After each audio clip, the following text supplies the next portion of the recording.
please forgive me for something which I didn't intend to ever say or do, which may have hurt you.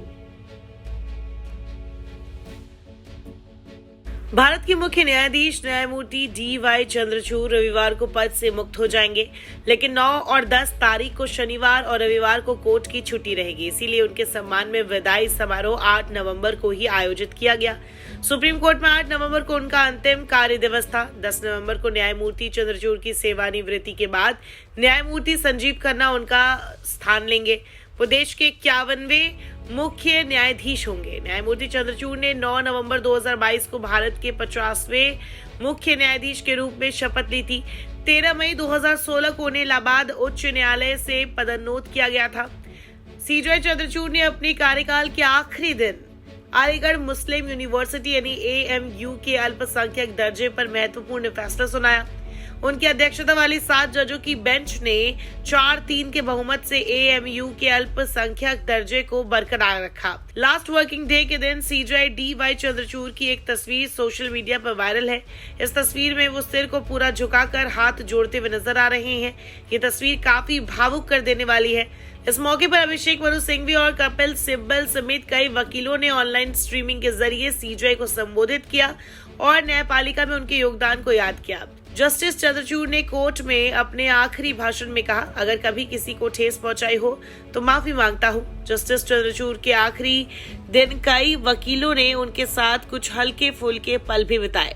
न्यायमूर्ति चंद्रचूड़ ने विदाई समारोह के मौके पर भावुक होते हुए कहा, रात को मैं सोच रहा था कि दोपहर 2 बजे कोर्ट खाली होगा और मैं स्क्रीन पर खुद को देख रहा हूँगा।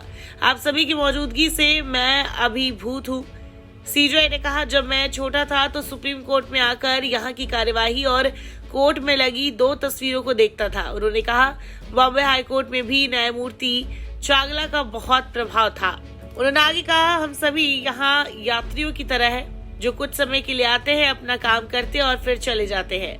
कोर्ट के रूप में ये संस्थान हमेशा चलता रहेगा और इसमें अलग अलग विचारों वाले लोग आते रहेंगे। मुझे पूरा भरोसा है कि मेरे बाद न्यायमूर्ति खन्ना इस संस्थान को मजबूती और गरिमा के साथ आगे बढ़ाएंगे। CJ ने यह भी बताया कि न्यायमूर्ति JB पारदीवाला और न्यायमूर्ति मनोज मिश्रा के साथ बैठकर काम करने के अनुभव को बहुत याद करेंगे। उन्होंने कहा कि यही कोर्ट है जो मुझे आगे बढ़ने की प्रेरणा देता है। हम ऐसे लोगों से मिलते हैं जिन्हें हम नहीं जानते थे और ये अनुभव जीवन को एक नया दृष्टिकोण देते हैं। न्यायमूर्ति चंद्रचूड़ के विदाई समारोह में सुप्रीम कोर्ट बार एसोसिएशन के अध्यक्ष कपिल सिब्बल ने कहा, हम किसी भी जज की आलोचना कर सकते हैं क्योंकि जीवन में संपूर्णता नाम की कोई चीज नहीं होती।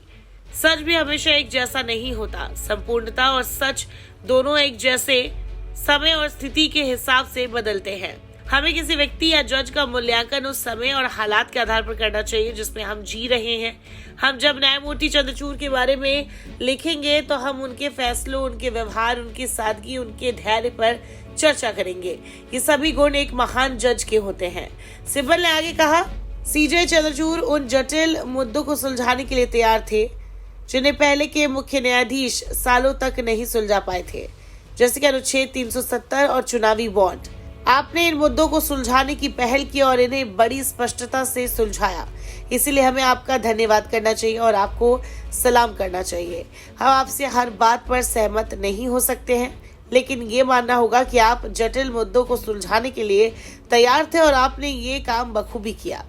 CJ चंद्रचूड़ का कार्यकाल लगभग 2 साल का रहा, जो कई ऐतिहासिक फैसलों का गवाह बना।